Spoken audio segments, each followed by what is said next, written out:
Hey there, and welcome back to another episode of the Profitable Mindset Podcast.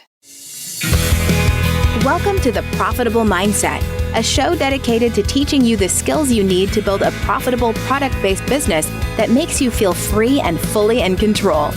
Here is your host, Charlotte Smith. Hey there, welcome to episode number 40. If you feel bad charging what you need to be charging for your products, this episode's going to help you. And remember, this is part 4 of my business series this summer. I started off with episode number 37, and we'll probably have 8 or 10 or 12 in this whole episode. So be sure to listen in. They're going to help you get so much success in business, whether you are just starting out or whether you've been in business for a while and you're trying to make more profit or finally become profitable. This series is going to help you tremendously. Okay, here's what I hear from so many of you and the reason why I'm doing today's episode. A lot of you will come to me sometimes privately in messages or emails, or you're posting inside one of the groups, and I read how much you don't enjoy pricing your products for a healthy profit and then selling them. You say you feel bad, or some people tell me they'll feel guilty. I hear other words like I feel sleazy. I just feel yucky and icky. I tell you guys, I've heard it all. And some people have said, I feel so bad taking money from people, or I'm still giving my products away and I can't bear to charge for them. So I want to help you because obviously you won't have a business for very long if you don't charge for your products, and if you don't charge and make a profit. And if you don't feel good making that profit, then the other thing that will happen is you're more likely to give up because you just feel so icky and terrible all the time taking money till you finally quit. So let's talk about some business basics here, that you are creating value for value. What I mean by that is you go into business to create something of value that other people will gladly pay money for. All right. So they are exchanging what they value for the thing you have created and put a value on. Exchanging value for value is what makes business possible in our world. It's what we've created.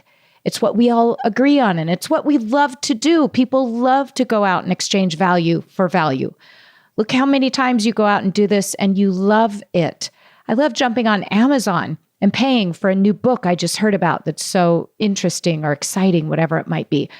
I never question paying the money. It feels great to be able to have the opportunity to exchange some of my value for the value of that thing I'm going to buy.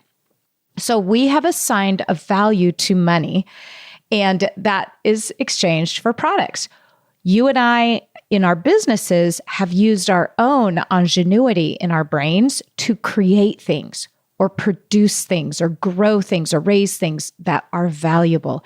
And then there's other people who are happy to exchange money for the things we've assigned value to, the dollar amount that we've assigned to our products. This is how our economy functions. Now, some of you are working jobs, so you're trading your time, which is valuable, for the value of the money. Or maybe you have a skill, such as we hire someone to come in and do our tractor work a couple times a year since we don't own a tractor. I am very happy to exchange my money a couple times a year for the valued skill that the guy we have come to our farm and do our tractor work. He has that skill, and that is valuable.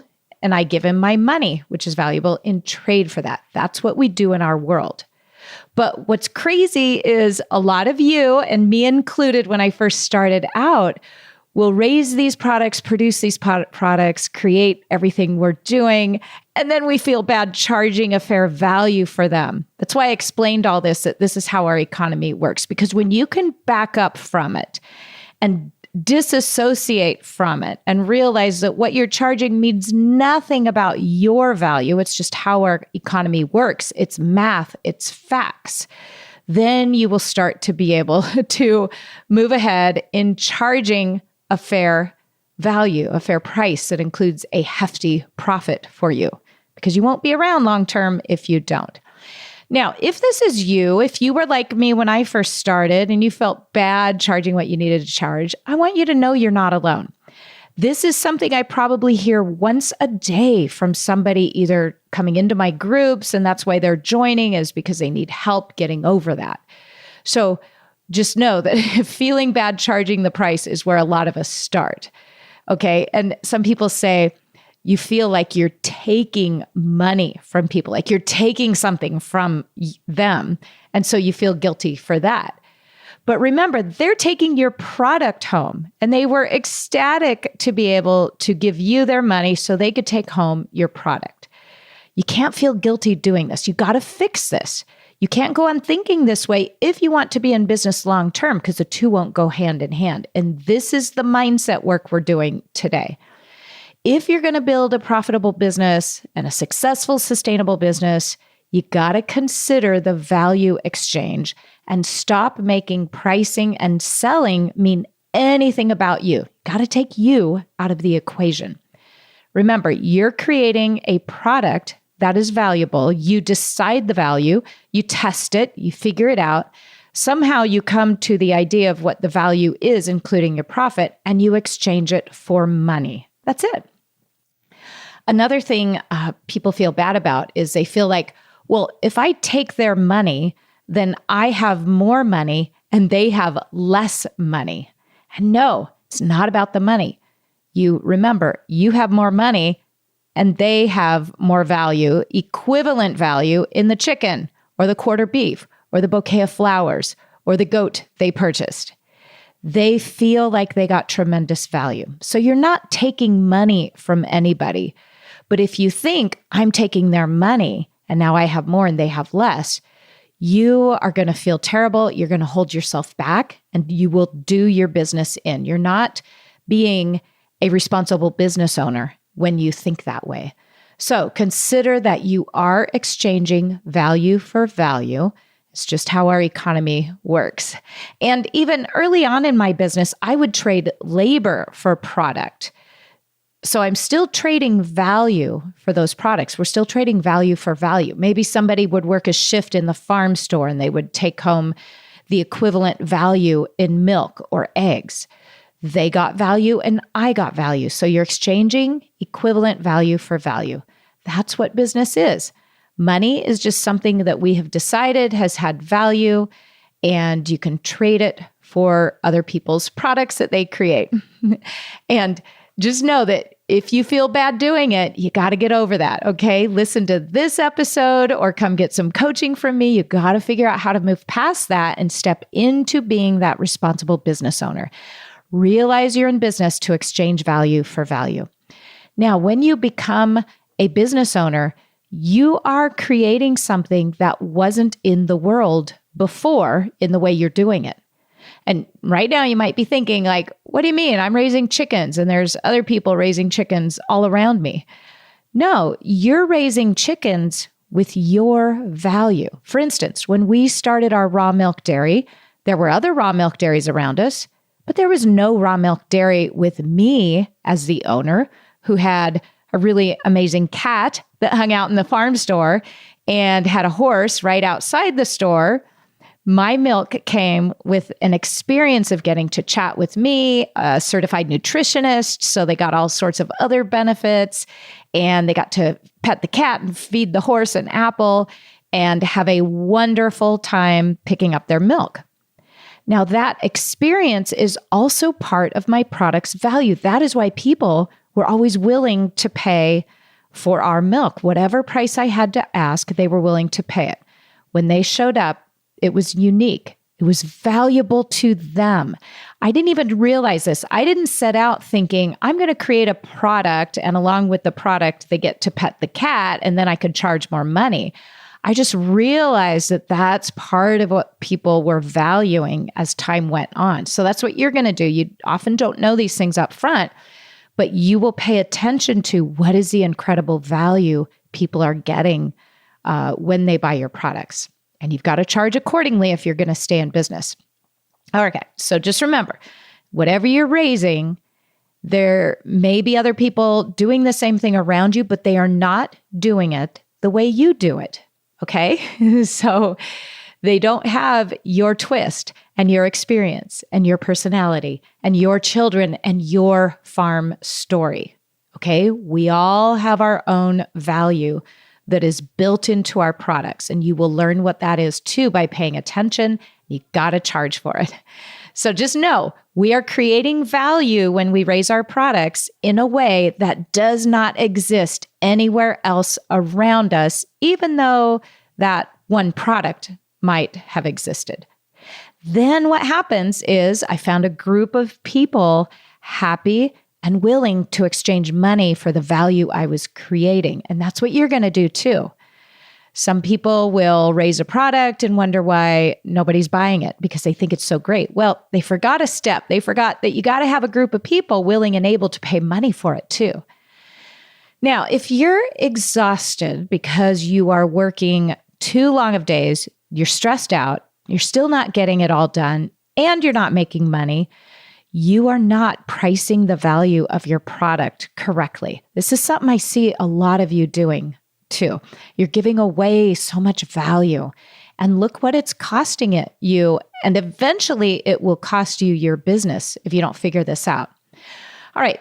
Now, step one in today's episode is this value creation. And I've got a 3-step formula for you. So a lot of you, I noticed, are really good at creating value. You're good at the creation of the product.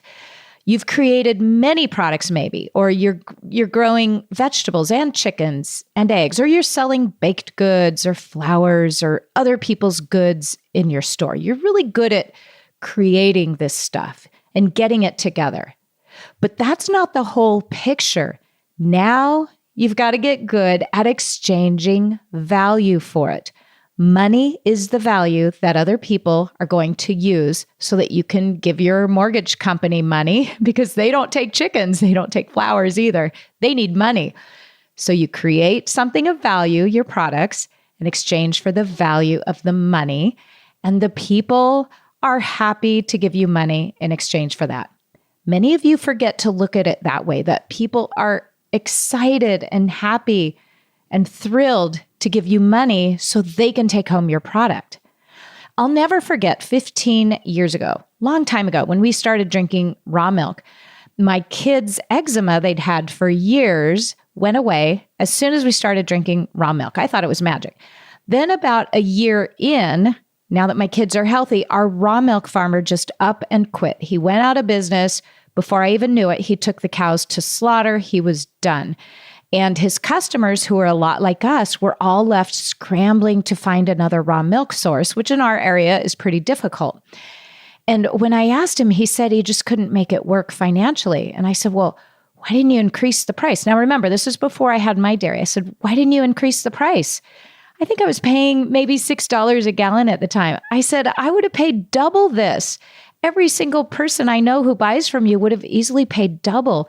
And he teared up at that point. It was really sad. He teared up and he said he just didn't think he could charge anymore and he didn't feel right asking us. Okay, you guys, this is what I'm talking about.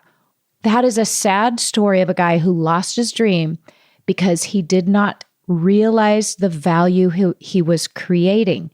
He never got his mindset right around that. He let his insecurity get in the way of that. And I see this all the time. So don't let that be you.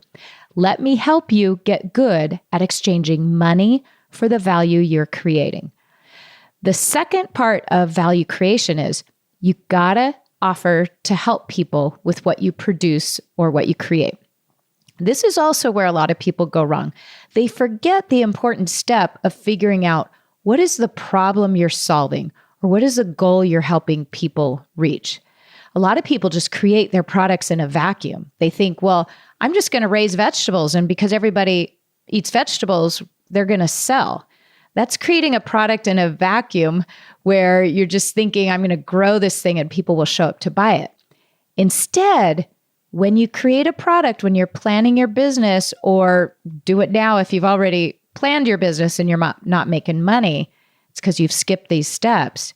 Now you've got to think about what goals are you helping people reach, or what problem are you helping people solve? This is what you're going to have to do if you're going to have a successful business, period. If you're already in business, it's not too late if you haven't done this. And if you haven't started your business yet, start thinking this way now. So go find out, how does your product help people with problems or reach goals? And I have this right inside Farm Marketing from the Heart. Those of you who are one of my students, you see me interview my dream customer right there on camera. And she tells me how she's using my products to reach her goals. And I have that PDF download of the questions to ask right there for you. That is how you find out what goals you're helping people reach or what problems you're helping them solve.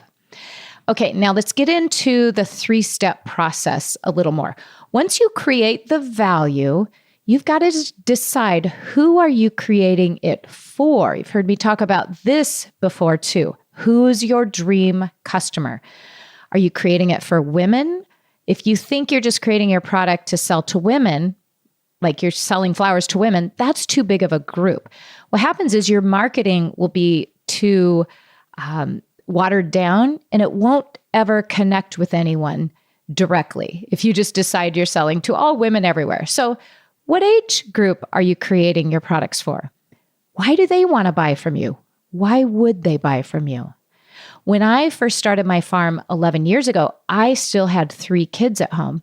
So I was creating my product for other busy moms with preschool and school-age children that were trying to feed them milk, and they haven't been able to drink milk in years because it gave them all sorts of adverse reactions, upset stomach or breaking out in rashes, allergies, etc. That's who I was creating it for. People, and my dream customer looked a lot like me. So chances are your dream customer might. They don't have to, but they might. That's who I was creating my milk for. Busy moms of preschoolers and grade schoolers who could no longer have milk with their meals and were looking for an alternative. So who are you creating your value for? Get really specific. Maybe you're producing flowers for corporate executive women who want fresh flowers delivered to their home office every week or their place of work. Who is it? Who is your dream customer? You've really got to fine tune it and know them inside and out. Okay, second, in that 3-step formula for creating value, ask yourself now, what is their problem they're using your product to solve, or what is their goal they're using your product to solve? For instance, if you sell meat, maybe it's someone trying to get a healthy meal on the table because they're busy, but yet they still want to provide for their family and stop eating so much fast food. This is a real problem in our world today. I hear about a lot. A lot of people will come to me and say, well, I sell vegetables. I don't know how that helps people solve a problem. But I want to ask you back, are you kidding? We all need fresh vegetables, right? Vegetables in the store are terrible. So how are you helping people reach a goal? Vegan diets are so popular now. I'm a meat eater, but if I raised vegetables, that's who I'm going to tap into. How are you helping them reach a goal? We also have Nike headquarters not far from our farm. So over the years, we've had so many athletes shop in our store. My target customer, my dream customer, could just as easily have been athletes who are trying to run a 100-mile race. We had a lot of them pass through our store, and they wanted super amazing, fresh, nutrient-dense food so they could reach their goal and solve their problem of having enough ability to do these ultra athlete things that they seem to do. All right, another one a lot of farmers struggle with is flowers. A lot of people will say to me, I don't know what solution my flowers offer. I don't know what problem my flowers solve. I don't know what goals my flowers help people reach. Well, you got to talk to people. And again, if you're in farm marketing from the heart, watch me interview my customer. Watch me ask those questions. Those specific questions are exactly the questions that will help elicit this information. I had one woman tell me that all she had to do was to put a bouquet of fresh flowers on her counter, and it made her feel like she'd cleaned her house when she hadn't cleaned her house. She didn't have time. So she didn't have to clean her house, but she could still feel good about it. That is what fresh flowers did for her. That's the problem they solved. Now, I, on the other hand, I'm the opposite.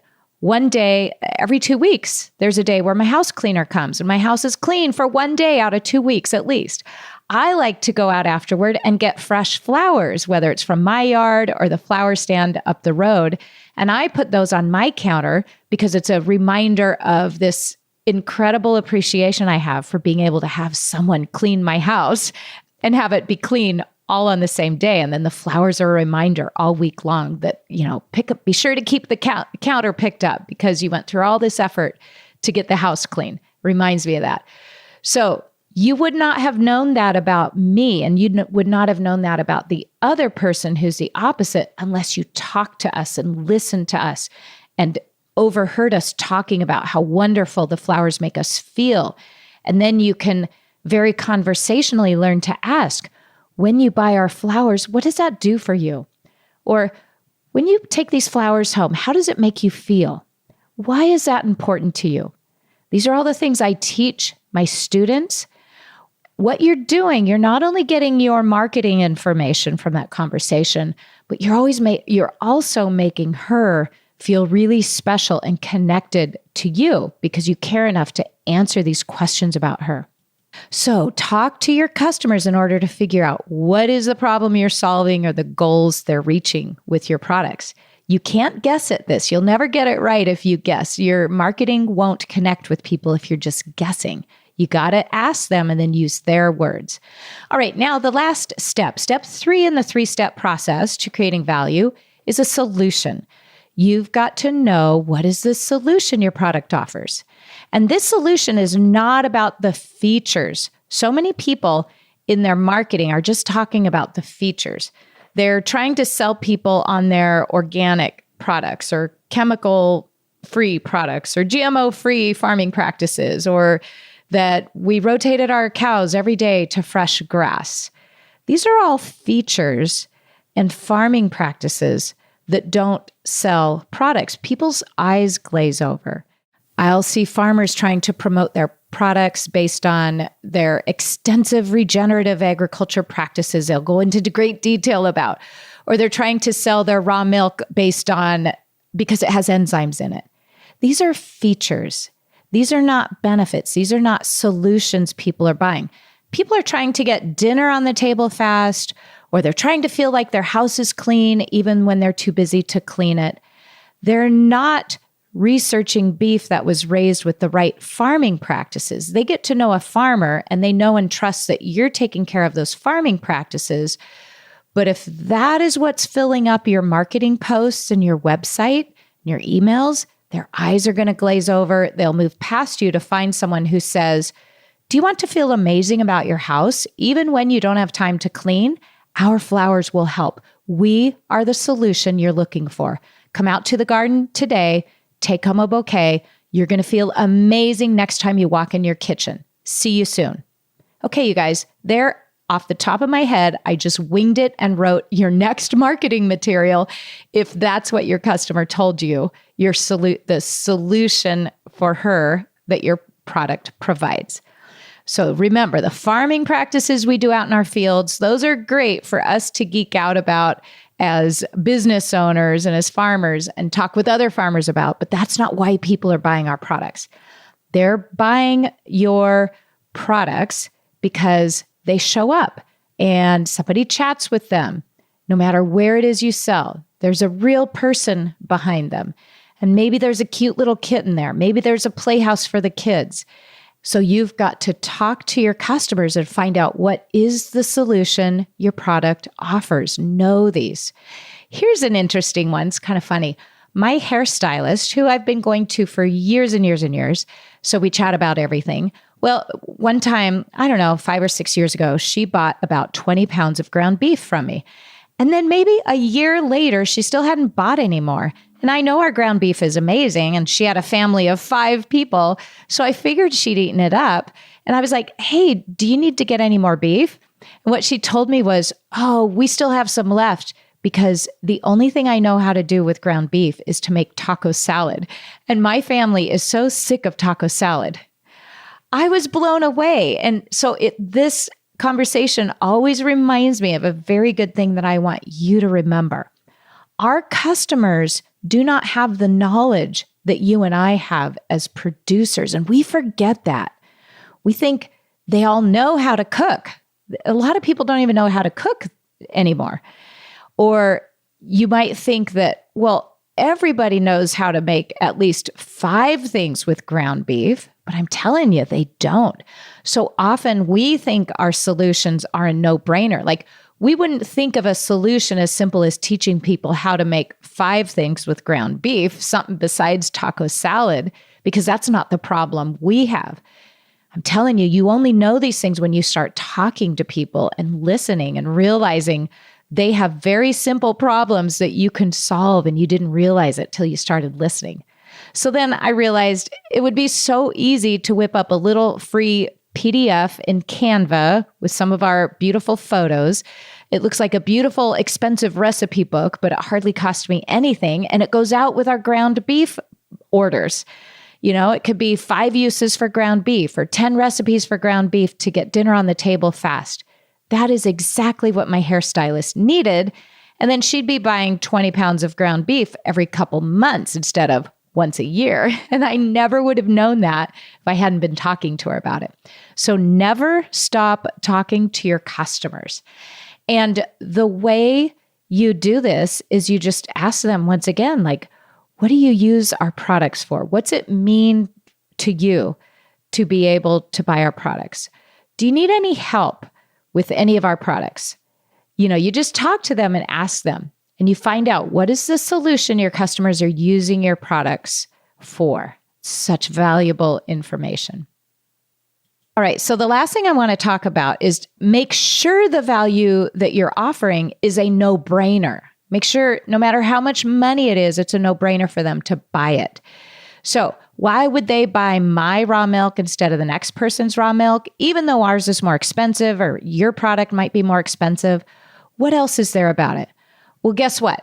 In the ground beef example, my 20-pound box of ground beef came with an extensive, beautiful, simple recipe book that busy moms want. It's curated especially and specifically for her. It's a no-brainer for her to buy this product. She doesn't even look at the price, doesn't even matter. Or here's another thing people say to us a lot. They'll say, I love coming out to your farm store because my son gets to feed the horse an apple over the fence, or my child gets to pet the cat, or my husband will walk them out to the chicken coop and let them collect an egg or two. And they'll say, the highlight of our week is coming to your farm to buy from you, even though they're spending, our average customer $100 a week. So what is it you're giving along with your product so that the value is over the top and the price is a no-brainer? Now, here's another one along the lines of milk. People would also say to me something like, well, I would buy more milk if I knew how to make yogurt with it. Well, guess what? It's so easy to show them how to make yogurt in my farm store. Just pull out the little packet of culture, tell them the link to buy it on, show them the yogurt maker I use, show them how to pour it in, stir it up, turn it on, and voila, a few hours later, you've got yogurt. So easy to do, and that encourages current customers to buy even more of your product too. So just remember, when you teach your customers how to use your products, and if it's flowers, maybe you're selling them flowers and then you're teaching them how to take them home and make them last longer, or do a summer bouquet or a holiday bouquet for their table. Doesn't matter. That is an extra level of value. Then it becomes a no-brainer for them to pay the money you need to charge that is probably way more than the grocery store or more than the next farmer, because you have so much in the value that comes with your product, whether it's recipes or a flower tutorial or petting the cat and the horse or picking a dandelion. So remember, you are offering people incredible value. They are happy to give you money for it. Then you have money to pay your bills. And now you've taken the first steps in getting over feeling bad so you can charge a healthy profit for your products. Now, also, I want to remind you that if you continue to think, oh, but it feels so bad to charge people, well, of course you feel bad, but not because you're doing something wrong, only because you're thinking that thought. Let's do a little mindset coaching here. If you start with a thought of, I feel so terrible charging people what I have to charge to make money, then you're going to feel guilty. And since all actions are driven by emotion, the action that guilt drives is for you to not raise your price, to stay small, and eventually it's going to cause you to go out of business. Now, it's so terrible. Just like our raw milk farmer did, when every one of his customers would have paid probably double what he was charging, but he didn't ask us because he felt bad and he'd rather go out of business than learn how to get over feeling bad. It's mindset work, you guys. So just notice and be very aware of what you're thinking.